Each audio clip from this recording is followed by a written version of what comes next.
ओम नारायण नारायण नारायण नारायण ओम।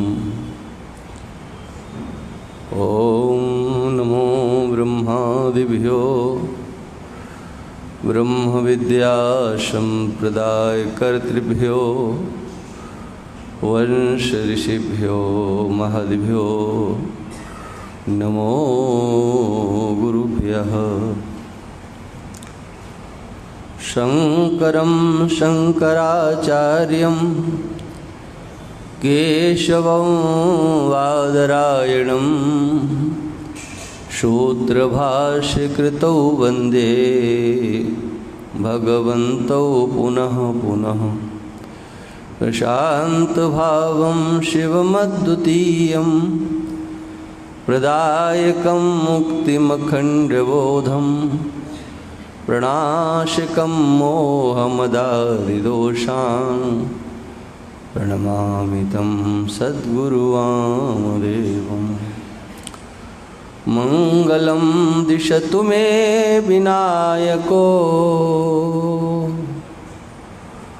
मंगलं दिशतु मे सरस्वती मंगलं दिशतु मे महेश्वरी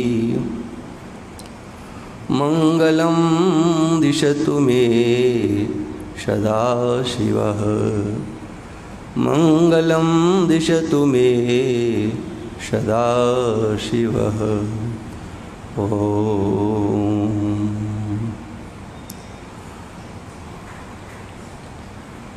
श्री राम जय जय राम।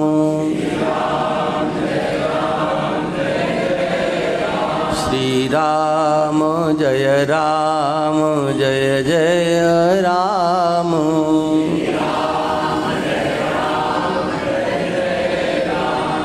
एक नडियाद जगह है, नडियाद गुजरात में। वहाँ पर अखंड कीर्तन एक आश्रम है जिसमें चलता है और यही नाम धुनी चलती है। तो वहाँ जिस धुनी से वो लोग करते तो मुझे अच्छा लगा। एक महापुरुष से मेरी चर्चा हुई। मैंने कहा कि ये धुनी आप कैसे इस तरह से करते हो? तो उसी आश्रम के, संतराम आश्रम के ही संत थे। उन्होंने कहा कि देखो भाई, चाहे जैसे भगवान के नाम को जपो, कोई मना नहीं करेगा, लेकिन ये त्रयोदशाक्षर मंत्र है। हाँ, और ये कोई पौराणिक मंत्र नहीं है, ये औपनिषदीय मंत्र है। तो जितने अक्षर हैं उन समग्र अक्षरों का पूर्ण उच्चारण होना चाहिए। ये उनका था कि व्याकरण की दृष्टि से भी राम कहना, अब राम में आपने जो माँ बोला वो तो आधा हो गया, राम है ना। अकार का उच्चारण इसमें नहीं हुआ, और अकार का उच्चारण नहीं हुआ तो ये माँ हल हो गया और आपका आधा अक्षर नहीं गिना जाएगा। हाँ, अब आपने जय राम बोल दिया, जय। हाँ, तो जय तो एक अक्षर हो गया, जबकि अक्षर हैं दो। जय जय है, तो दोनों को स्पष्ट बोलना है। ये मैं इसलिए कह रहा हूँ कि राम धाम के भक्तजन इस कीर्तन को खूब करते हैं, क्योंकि भगवान राघवेंद्र सरकार यहाँ विराजमान हैं। मानस का पाठ होता ही है, तो ये उनकी बात जो है। यद्यपि आपको शायद कभी महापुरुष आए होंगे, धर्म सम्राट स्वामी करपात्री जी महाराज इत्यादि, आप सब महापुरुषों को अच्छी तरह याद है कि वो इस कीर्तन को करते थे तो एकदम सामान्यतया। हाँ, और हम लोग जब करते थे तो महाराज बड़े लय से, बहुत ध्वनि से, और उनके उसमें न लय होती थी न कोई ध्वनि होती थी, सीधा सीधा। लेकिन वहाँ पर मैंने नडियाद में संतराम आश्रम में देखा कि ध्वनि भी है, लय भी है, और पूरे 13 के 13 अक्षरों का स्पष्ट उच्चारण होता। वहाँ अखंड कीर्तन चलता है।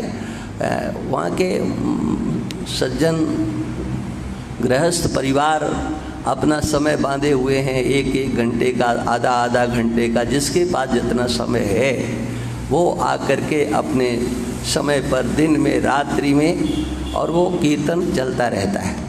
तो हम कई दिन से इस ध्वनि से करवा रहे हैं, लेकिन हमारे भक्तजन माताएं वो जो पहले वाली चाल है वो उसी से चलते हैं। इसलिए मेरे को आज लगा कि इसको कह दूं कि आप हमारे कहने के तरीके पर दृष्टि डालो।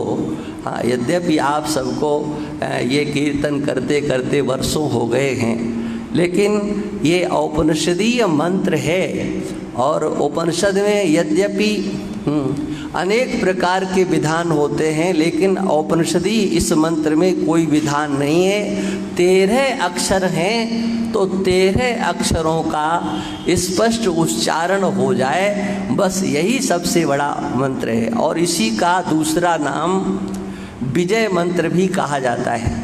समर्थ गुरु रामदास जी महाराज हाँ इसी मंत्र को लेकर के आगे चले थे।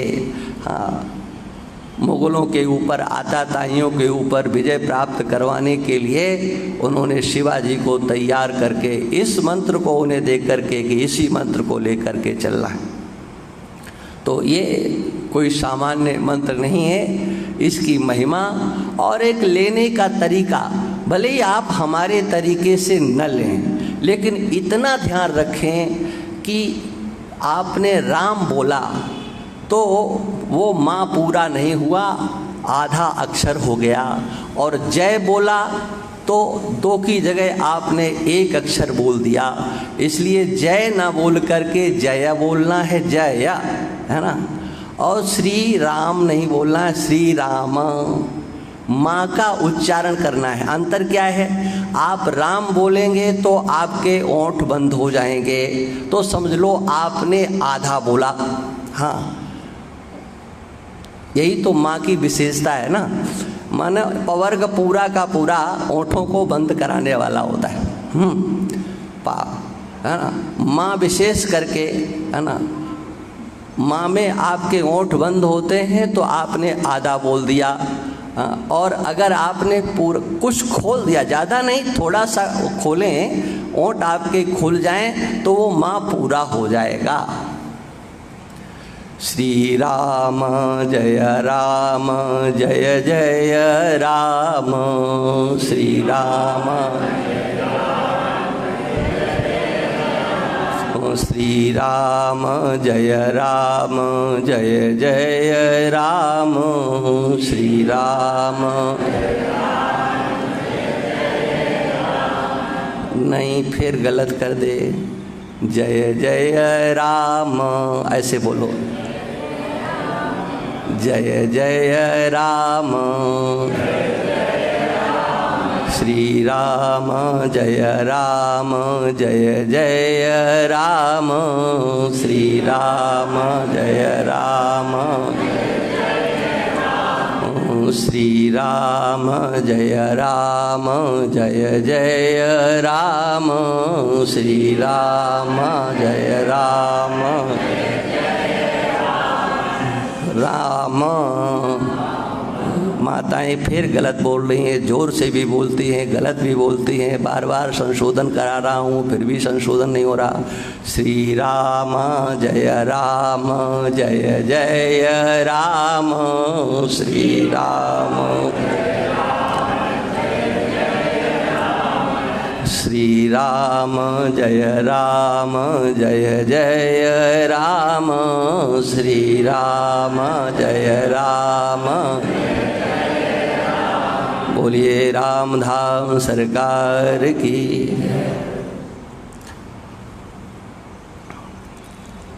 हम लोग पहले श्लोकों का उच्चारण कर लें, फिर कृष्णाय वासुदेवाय देवकी नंदनाय च नंदगोपकुमाराय गोविंदाय नमो नमः। नमः पंकजनाभाय नमः पंकजमालिने नमः पंकजनेत्राय नमस्ते पंकजांघ्रये। वंदनीय सभी संत महापुरुष, भक्तवृंद, श्रद्धामयी मातृशक्ति, भगवान के सम्मुख माता कुंती संबंध से नहीं, उनके स्वरूप की चर्चा नाम के माध्यम से उनके नामों को ले करके करती हैं और नमन पूर्वक, श्रद्धा पूर्वक उन नामों का उच्चारण करते हुए भगवान कृष्ण सच्चिदानंद स्वरूप हैं, साक्षात ब्रह्म हैं, जिसकी चर्चा हो चुकी है। दूसरा नाम लिया वासुदेव, जो सर्व सामान्य की दृष्टि में वासुदेव शब्द का अर्थ है वो तो है ही, लेकिन इतना ही नहीं जितना कि सर्व सामान्य की दृष्टि से ये भागवत में स्पष्ट कहा गया है, अभिज्ञाः संप्रचक्षते। ये विद्वानों के द्वारा कहा जाने वाला नाम है। विद्वान इनको श्रीमान वासुदेव कहेंगे, जिसकी चर्चा कल आपके समक्ष की गई थी। वासुदेव माने आप केवल वसुदेव नंदन को ही नहीं, हमारे वसुदेव नंदन भगवान को अर्जुन को उपदेश करते हैं और वहीं पर वो अपने को इस समग्र संसार से पृथक स्पष्ट करके बता देते हैं। ये माया और माया का कार्य, ये सब कहाँ है? मेरे अंदर नहीं है, हाँ, मेरे स्वरूप के एक अंश में स्थित है। माने वेदांती बस इसी श्लोक को पकड़ करके कहते भगवान ने कह दिया कि अंश में स्थित है, तो इसका मतलब है ही नहीं। हाँ हाँ, मेरे अंश में। अब ढूंढो भगवान के किस अंश में है, कहाँ है? जब ढूंढने चलोगे तो कहाँ मिलेगा? एक कौन सा अंश है जिसमें ये स्थित है? हाँ, यद्यपि भगवान कृष्ण ने भगवत गीता में बहुत चतुराई से, बुद्धिमानी से अर्जुन को उपदेश किया है। हाँ, क्योंकि अर्जुन को कहीं भगवान पूरी गीता में नहीं कहते संसार स्वप्नवत है। हाँ, और आप जब उद्धव जी का उपदेश देखेंगे, उद्धव जी को उपदेश किया तो इसके बिना तो भगवान एक पग आगे बढ़ते ही नहीं हैं। ये मिथ्या है, ये नश्वर है, हाँ, स्वप्नवत है, बार बार कहते हैं। लेकिन भगवत गीता में भगवान बहुत सावधान है। क्यों? अरे तुम मिथ्या भी कहो और किसी को कहो कि काम भी करो, तो कैसे दोनों काम एक साथ हो जाएंगे? हाँ, अर्जुन से भगवान को युद्ध करवाना है। हाँ, सपना है, झूठा है, तो ये कहने से तो अर्जुन कहेंगे जब सपना ही है, झूठा ही है, तो सपने में हमको चक्कर में क्यों डाल रहे हो? हाँ, इसलिए हाँ, भगवान दुख रूप तो कहते कि संसार में दुख है, ये विनाशी है, लेकिन झूठा है ऐसा कहते तो हैं, ऐसा नहीं कि कहा नहीं, क्योंकि भगवान और फिर संसार को मिथ्या न कहें, तुच्छ न कहें, ये तो हो ही नहीं सकता। हाँ, लेकिन स्पष्ट नहीं करते हैं। हाँ, इसलिए मेकांसेन स्थितो जगत में इस संसार के मिथ्यात्व का वर्णन है। आप लोग गीता पाठ करते हो और देखो, मुझे तो लोगों ने यहाँ डरवा दिया, सच्ची बात बताऊँ, ऐसा वैसे तो मैं डरता नहीं हूँ, लेकिन यहाँ लोगों ने डरवा दिया। हमसे पूछा गया क्या बोलेंगे, मैंने कहा गीता बोलूँगा। अरे महाराज आप गीता बोलोगे, हाँ कौन समझेगा क्या है।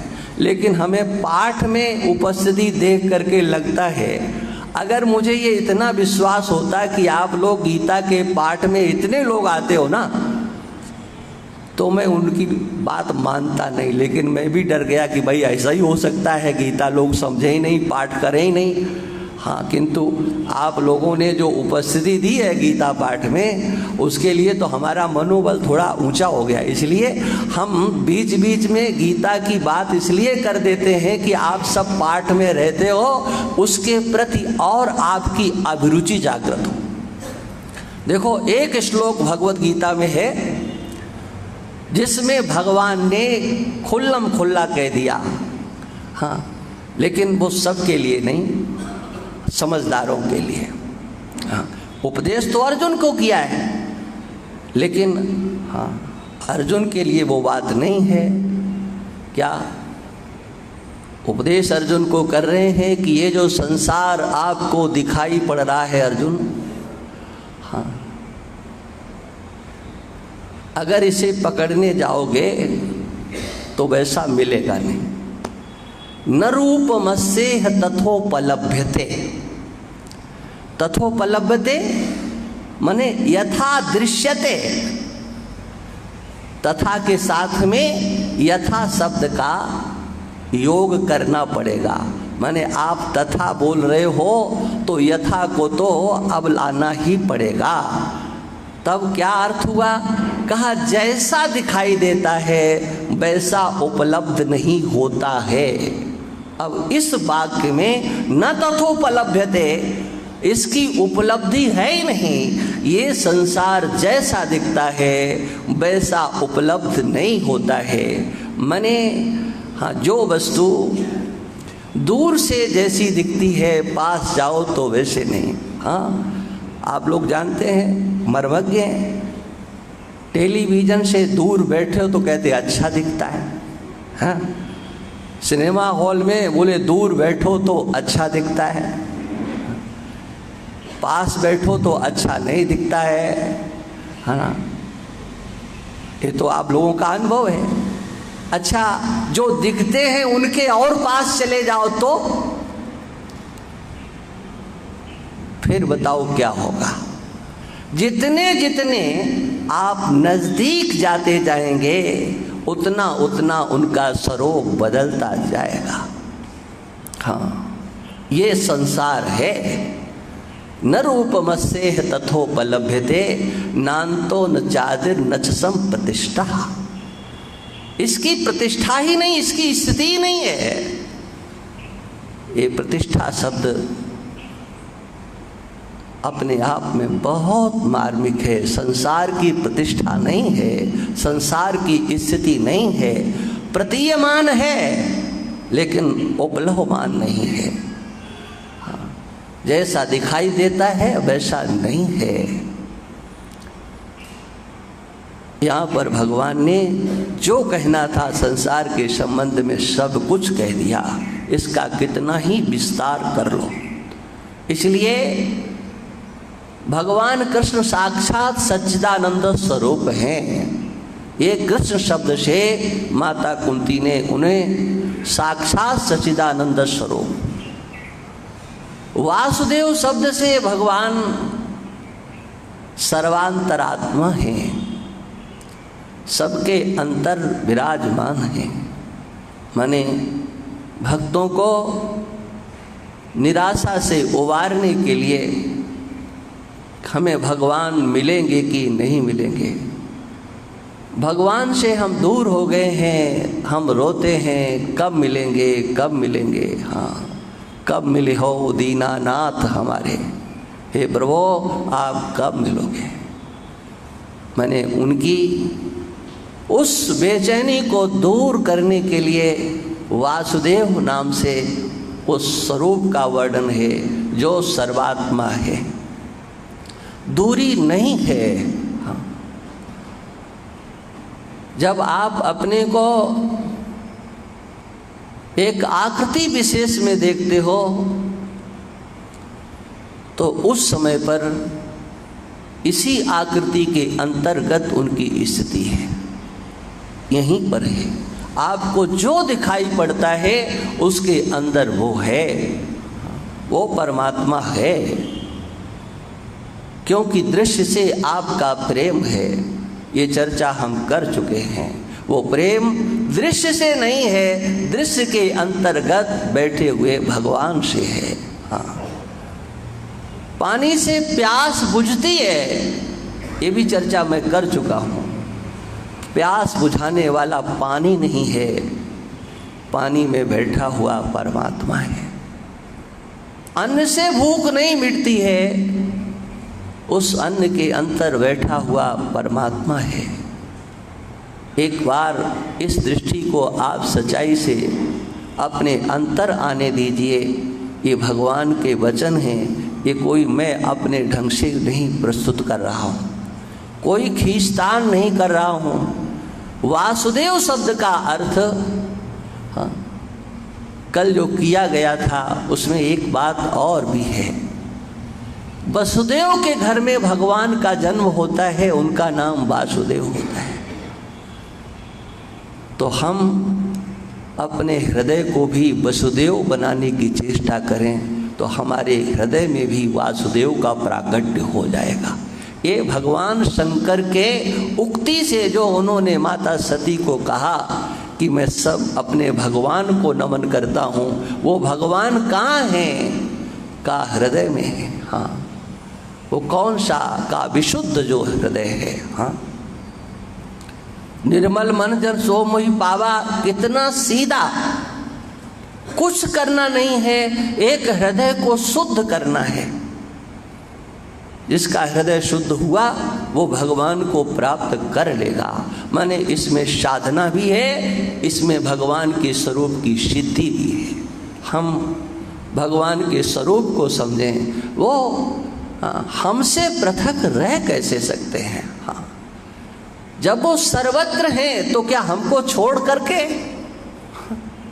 हाँ, देखो कुछ ऐसे सिद्धांती हैं, क्या कहते, भगवान सर्वत्र तो है, ये तो हम मानते हैं, लेकिन बोले अमुक जगह पे नहीं है। कहाँ नहीं है?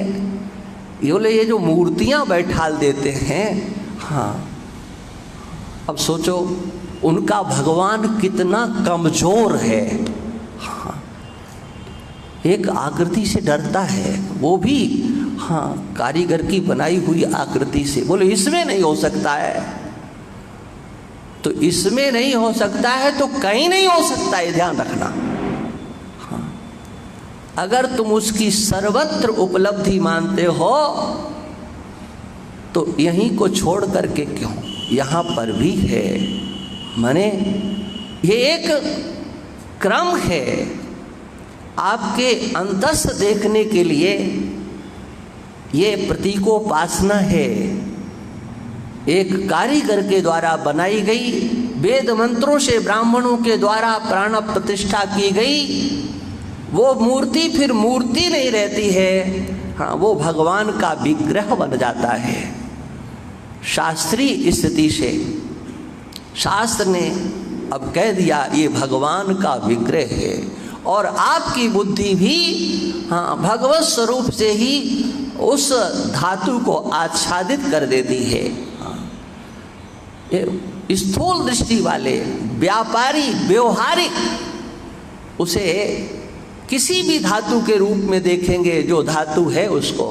हाँ, मूर्तियों की चोरी होती है, वो चुराने वाले कोई भगवान को चुराते हैं क्या? उन्हें भगवान नहीं दिखाई पड़ते हैं, उनको तो वो धातु दिखाई पड़ती है और वो उसको ले जाते हैं। आप सुनते हो, हाँ, और लेकर के जिसको देते हैं ना, सोचो हाँ, उसका हृदय कितना वज्र का होगा। वो जानता है कि ये मंदिर में प्रतिष्ठित की गई मूर्ति है, चुरा करके लाया है, लेकिन ये जब दोनों के दोनों अर्थ के लालची एकीभूत होते हैं तो महाराज मानवता को, शिष्टता को, संस्कार को, ईश्वर को, सबको राख कर देते हैं जला करके। हाँ, वो खरीदने वाला भी उसको पैसे कब स्वीकार करेंगे? कब उसे समझाया जा सकता है कि किसी के हृदय में भगवान है? वो कभी समझने को तैयार नहीं हो सकता है। हाँ, वो ही समझ सकते हैं जो भगवान के शीर विग्रह में आकर के अपना सर झुकाते हैं, पूजा अर्चना करते हैं। उन्हें ही ये समझाया जा सकता है कि यहाँ पर भी है और आपके हृदय में भी है। वो पृथ्वी में भी है, जल में भी है, वायु में भी है, अग्नि में भी है, माता में भी है, पिता में भी है, अतिथि में भी है। हाँ, जहाँ कहीं देख रहे हो उसके अंदर भगवान है। हाँ, उसी को समझाया जा सकता है जो पहले एक देशी बनकर के भगवान की उपासना करता है, और भगवान भी अपने भक्तों पर कृपा करके जो एक देशी बन जाते हैं उन पर अनुग्रह करके उन्हें उपदेश कर देते हैं, मैं एक देशी नहीं, मैं तो सर्वदेशी हूँ, मैं सर्वात्मा हूँ।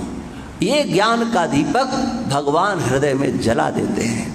इसलिए इस स्थिति को अपने अंतर में लाने के लिए प्रत्येक को यत्न करना चाहिए। सब कुछ परमात्मा है, ये समझ में नहीं आता है तो कोई बात नहीं है। इतना तो हम समझ लें, हमारे हृदय में भगवान बैठे हैं। लेकिन ये समझा भी तभी जा सकता है, हाँ, जब हमारा हृदय शुद्ध होगा, हमारे हृदय की मलिनता दूर होगी, हाँ, निर्विकार हृदय होगा, उस समय भगवान की दूरी दिखाई नहीं पड़ेगी। हाँ, भगवान हमसे दूर तो कैसे, हाँ, कैसे दूर हो सकते हैं जी? हाँ, कोई कितना ही दूर क्यों न चला जाए, क्या देश की दूरी से आप दूरी मान लेते हो? नहीं मानते हो। आपका अपना स्वजन संबंधी कहीं विदेश में चला गया तो क्या दूरी हो गई, अलग हो गया? दूरी होने पर भी दूरी नहीं होती है। क्यों? हाँ, वो आपके हृदय में बैठा हुआ है। हाँ, आपको उसका चिंतन होता है। वो शरीर से बाहर है लेकिन आपके मन का संबंधी आपके अंतर है। यदि भगवान को हम साकेतवासी, गोलोकवासी, वैकुंठवासी, कैलाशवासी मान भी लें तो वो कैलाशवासी जैसे आपका सुदन संबंधी बाहर दूर होते हुए भी आपके अंतर रहता है, उसकी स्मृतियां होती हैं, उसकी पूर्व स्मृतियां आपके हृदय को आह्लादित भी कर देती हैं, आंखों में आंसू भी आ जाते हैं। भले ही दूर है लेकिन प्रेम कम नहीं होता है। तो फिर क्या हमारे भगवान आपके उस स्वजन संबंधी से भी कमज़ोर हैं, जो कहीं दूर रह करके भी आपके पास नहीं रह सकते हैं? वो एक देश में भी कहे जाते हैं लेकिन वो तभी, हाँ, जब पहले हमारे हृदय में है।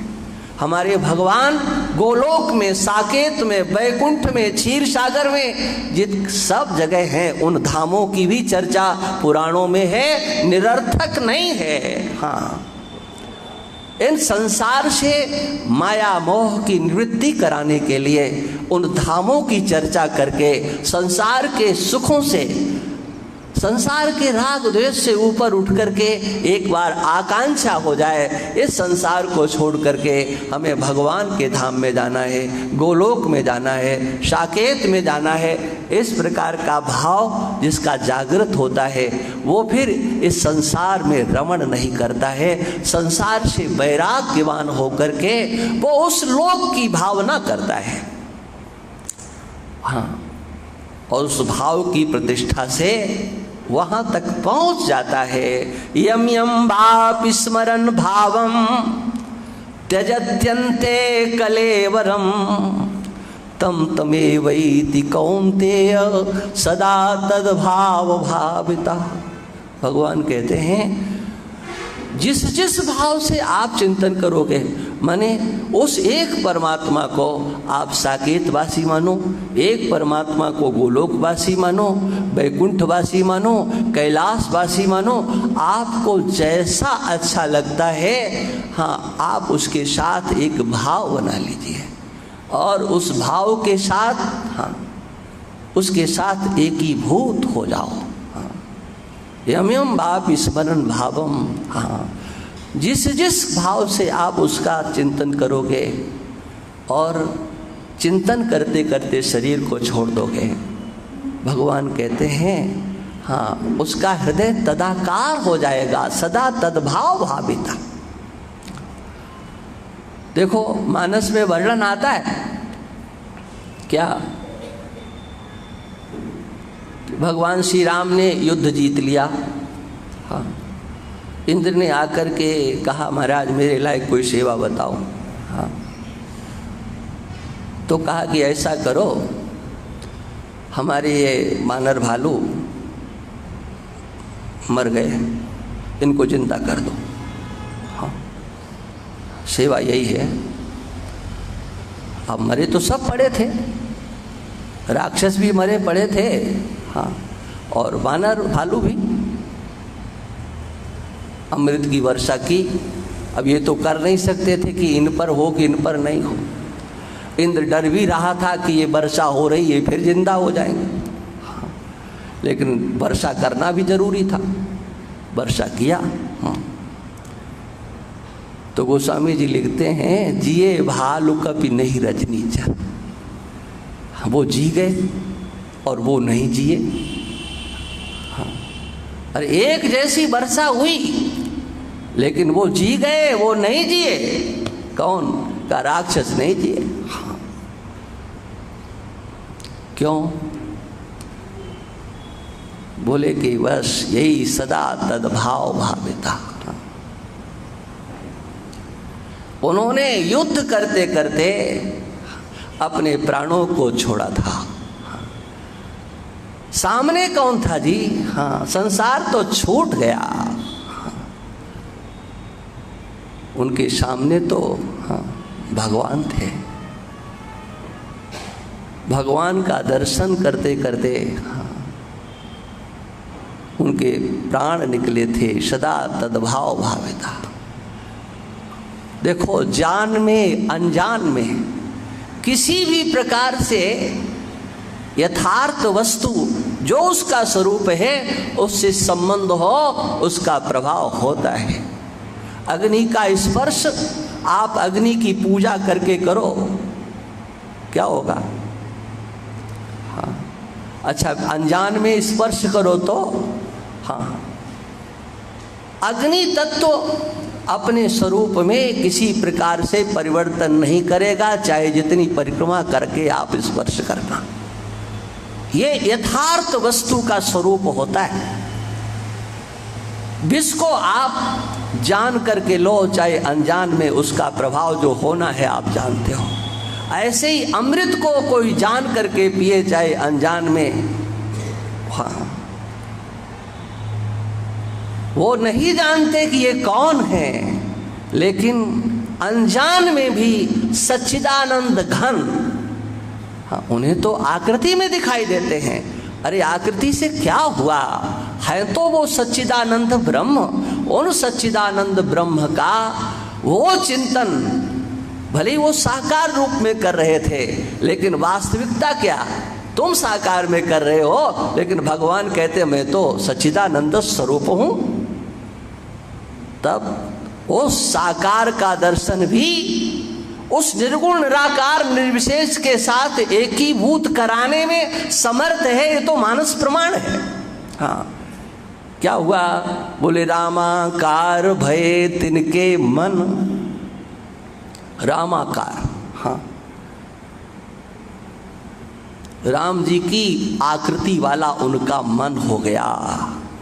जैसे राम जी वैसा उनका मन। अब उस मन में कोई संसार नहीं रहा, कोई व्यवहार नहीं रहा, कोई वासना नहीं रही। हाँ, उनका मन रामाकार हो गया।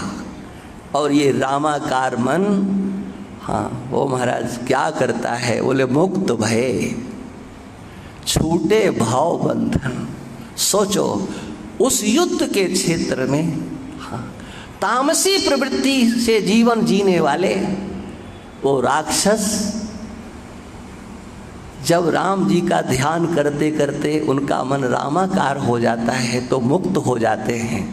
तो सात्विकी प्रवृत्ति को लेकर के अपने अंतःकरण को पवित्र करके शुद्ध करके यदि कोई रामाकार अपने मन को कर देता है, वो मुक्त नहीं होगा, इसमें संदेह कैसे किया जा सकता है? हाँ?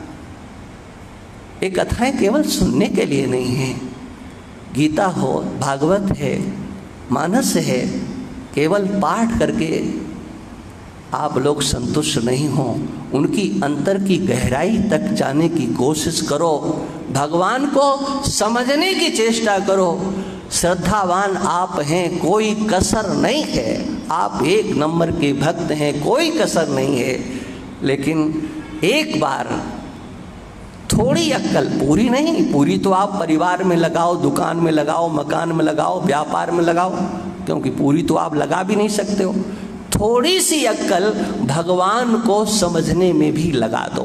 हाँ, परसेंट आप अपना तय कर लेना कि इतने परसेंट में कितना काम चल जाएगा क्या महाराज। हाँ, तो जितने परसेंट से आपको भगवान समझ में आ जाएं, हाँ, संसार का काम मत छोड़ देना, क्योंकि मैं ये कभी गलती से कह भी नहीं सकता हूँ, क्योंकि कहूँगा तो आप मानने को कभी तैयार होगे नहीं। हाँ, पक्के हैं आप। इसलिए आप वहीं रहते हुए अपने भगवान, जो आपके अपने भगवान हैं, उनमें से जड़ता का जो आरोपण किया गया है ना, उसको थोड़ा सा हटा दो। वो भगवान चाहे कोई भी हो, यहाँ चर्चा वासुदेव भगवान की है। वो भगवान वासुदेव सर्वात्मा है। हाँ, भूतेषु बसते सोंतर, वो सबके हृदय में रहते हैं। और जब आप अपने इस 3.5 हाथ के शरीर से चिंतन करके अलग होने की चेष्टा करोगे तो फिर आगे की कहानी समझ में आएगी। क्या आप उस समय भगवान से पृथक नहीं दिखेंगे? इस आकृति में बैठे हैं ना, आपने अभिमान किया हुआ है जाति का, वर्ण का, आश्रम का, कर्तापने का, भोक्तापने का। हाँ, ये सब मिथ्याई तो है ना। हाँ, असत है, तुच्छ है, इनमें कोई दम नहीं है ही नहीं। अहंकार विमूढ़ात्मा कर्ता हमिति मन्यते। भगवान कहते हैं संसार में उससे बड़ा कोई मूर्ख नहीं है जो कहता है मैं करता हूँ, मैं करता हूँ, मैंने किया है। हाँ, विमूढ़ आत्मा। हाँ, वो मूढ़ बुद्धि है, हाँ, जो अपने में कर्तृत्व का आरोपण करता है। और कर्तृत्व का आरोपण जब होता है तो सिवाय आकृति का आश्रय लिए बिना नहीं होता है। जब 3.5 हाथ के शरीर में हम अपनी अहंता बैठालते हैं, हाँ, यह मैं हूँ, अथवा ममता बैठालते हैं या यह मेरा है। हाँ, दोनों ही गलत हैं। हाँ, ये कहना ये मैं हूं ये भी गलत है, और ये मेरा है ये भी गलत है। हाँ, क्योंकि उसमें आपका कुछ नहीं है। देखो, सच्चा ईमानदार आदमी कौन होता है? हाँ, वो होता है जिस पर उसका अपना स्वामित्व होता है, उसे ही अपना कहता है कि ये मेरा है। हाँ, लेकिन जिसका हो ही नहीं, हाँ, और वो कहे कि ये हमारा है, तो आप उसे एक नंबर का कहेंगे कि नहीं? हाँ, ईमानदार कहेंगे कि नहीं कहेंगे? उसका है नहीं, हाँ, का नहीं महाराज है तो सही। हाँ, तो देखो, जिसको आप मेरा कहते हो, मेरा कहने वाले जरा समझदारी से मेरी बात को सुन लें, भले यहीं छोड़ जाना लेकिन सुन तो लो। हाँ, ये घड़ी है जिसको हम कहेंगे ये मेरी घड़ी है, तो इस पर इतना तो अधिकार हो कि हम चाहे जिसे दे दें, चाहे फेंक दें, कुएं में डाल दें, या इसका सेल निकाल करके रख दें। हाँ, हम इसके साथ कोई भी व्यवहार करें, हमारी स्वतंत्रता तो होनी चाहिए ना। लेकिन हम कहें कि ये मेरी है और देखने के लिए चलें, बोले इधर देख नहीं सकते, हाँ, छू नहीं सकते, कुछ कर नहीं सकते, क्या मेरा पना है भाई? हाँ, इससे तो टाइम देख लो, बस जहाँ के तहाँ छोड़ दो। हाँ, ये शरीर आपका है, सोचो इस शरीर पर आपका अधिकार कितना है? आपके अनुसार इस शरीर में कौन सी क्रिया हो रही है, कौन सी प्रक्रिया हो रही है? हाँ, कुछ हो रहा है क्या? अभी से नहीं, जब से माँ के उदर में आए हैं तब से लेकर के अभी तक जो कुछ हो रहा है, बताओ उसमें हम कहाँ हैं? हम क्या कर रहे हैं? हाँ, ठीक करने का प्रयास जरूर करते हैं लेकिन होता नहीं है। हाँ, बोले कुछ तो हो सकता है, अरे कुछ नहीं हो सकता है। इस शरीर का एक अंतिम मल है जिसको कि हम लोग ये बाल बोलते हैं, हाँ, ये रोम बोलते हैं। अंतिम है ये अंतिम शरीर का अंतिम। हाँ, इस पर भी हमारा अधिकार नहीं है। हाँ, और अधिकार होता तो महाराज बढ़िया से बढ़िया तेल लगाते लगाते बाल उड़ जाते हैं एकदम। हाँ, खूब कोशिश करते हैं कि बाल बने रहें बने रहें। अब कोई ये मत सोचे कि मैं किसी को कह रहा हूँ, किसी को देख करके, नहीं नहीं, हाँ, मैं तो बात कह रहा हूँ, देखता हूँ। हाँ, आप सबका हमारा अनुभव है। हाँ, सफ़ेद हो गए काले कर लेते हैं, हाँ, फिर भी काले रहते हैं क्या? हाँ, कुछ नहीं है जी। आपके किसी भी अंग के किसी भी अवयव पर कहीं किंचित मात्र कोई अधिकार हो तो मेरा कहना बनता है। हाँ, इस पर कोई अधिकार नहीं है। दुखी मत हो, यहाँ से आपकी बहुत सारी समस्याएं सुलझ जाएंगी। हाँ, ये शरीर आपकी नहीं सुनता है जी। डॉक्टरों के पास जाकर के देख लिया, प्राणायाम योगासन सब करके देख लिया, नहीं सुनता है। वो तो अपने हिसाब का हो जाता है। हाँ, जब उसको जैसा होना है होता है, वो नहीं रुकने वाला है। हाँ, तो कभी आप माथा पकड़ करके रोते हो क्या? इस शरीर के लिए कभी रोए? महावीर जी समझ में आ रहा है? नहीं रोए ना, ये सुन नहीं रहा है, नहीं रोए। तो इस शरीर के संबंधियों के लिए क्यों रो रहे हो जब तुम्हारी नहीं सुनते हैं? बताओ। चाहे बेटा हो, चाहे बेटी हो, चाहे बहू हो, चाहे बाप हो, चाहे कोई भी हो, उनके लिए तुम आंसू क्यों बहाते हो? हाँ, जब वो तुम्हारी नहीं सुनते हैं। अरे सुनता कौन है? जिसको तुमने बड़े प्रेम से लालन पोषण किया, हाँ, वही जब तुम्हारे कब्जे में नहीं है तो वो तो बहुत दूर निकल गए हैं जी। हाँ, अब उन्हें आप अपने अनुसार कैसे चलाना चाहते हो? यही नहीं चला। एक ही साधे सब सधे। हाँ, एक का विज्ञान आपकी आंखें खोल सकता है। इस शरीर का विज्ञान आपको कहाँ तक ले जा सकता है, इसे समझने की चेष्टा करो। ये आपका नहीं है, ये आप नहीं हो, आपका ये नहीं है। फिर भी इसको माध्यम बना करके आप कहते हो अहम कर्ता। भगवान कहते हैं तुमसे बड़ा कोई मूर्ख नहीं है।